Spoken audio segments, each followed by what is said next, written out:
Chris, good to see you again here at Best of Africa Awards. Another opportunity for us to celebrate African unity, specifically in sport, business, entertainment. Yeah, well, it's a wonderful opportunity to celebrate not just African achievement, but black achievement. And I think it's very fitting that we're doing it in the month of October, which is, of course, is Black History Month. I think there's, as an organisation, there's an incredible amount of work that's gone into tonight. And of course, with COVID, I think this is the first one for 3 years. So it's just great to welcome everybody back. And I think it's a night where, you know, everybody has the same importance. There will be individuals receiving awards, but, you know, from them to everybody that's attending tonight, I think it's a night for celebration. I said it off camera, so I'm going to say it on camera. You're looking particularly well, mate. Very dapper in your outfit. I don't know if you want to shout out the tailor or anything, but what have you been up to? What's keeping you so fit and well? No, well, at the moment I'm doing a little bit of a different role. As most people that know me, I'm a football manager or a head coach, as you might want to call it.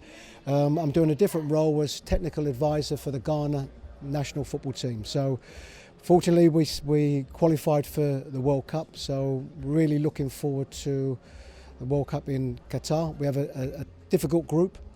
But it is our hope that we can get through the group, and certainly if I'm thinking of those back home in Ghana, that they can be proud of a team that have performed well.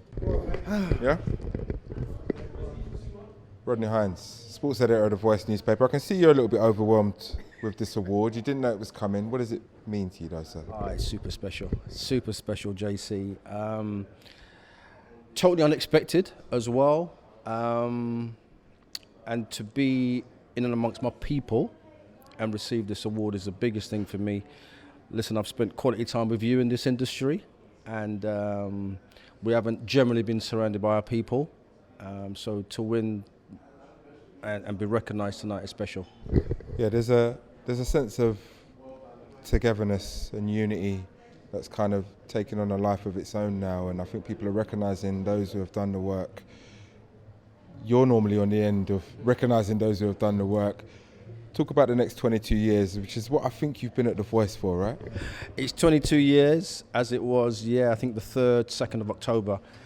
Next 22 years, and let's get it right, you've played your part in that, JC. The next 22 years is for me about the people we've inspired, the people we've encouraged, and if no one comes into that category, the people that can look at it tonight and say, yeah, I could do this, I want to do it.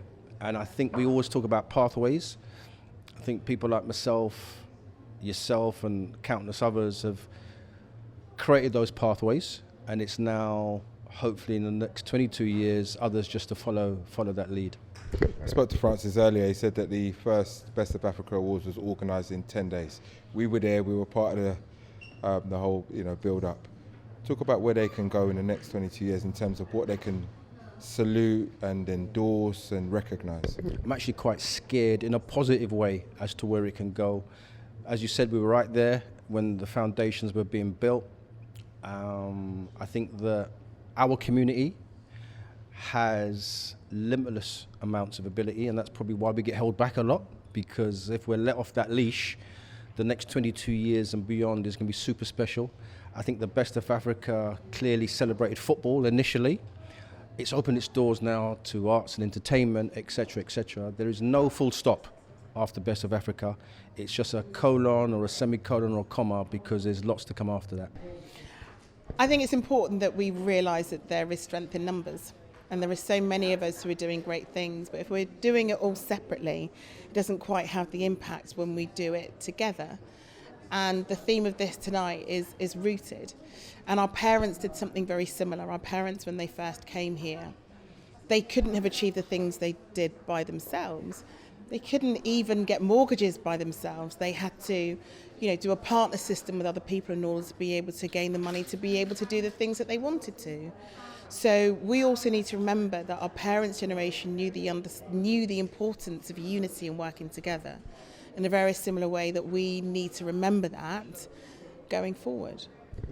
Anything that stands out for you that you want to highlight from this event? From this event, Oh, do you know what's really lovely is I've not seen Anthony Joshua in ages. I've not managed to catch up with him in so long. He's a boy, isn't he? He's been really busy, and what was amazing is just being able to see him and give him a massive hug and just to reiterate to him just how proud I am of him, because it's been ages since I've seen that boy.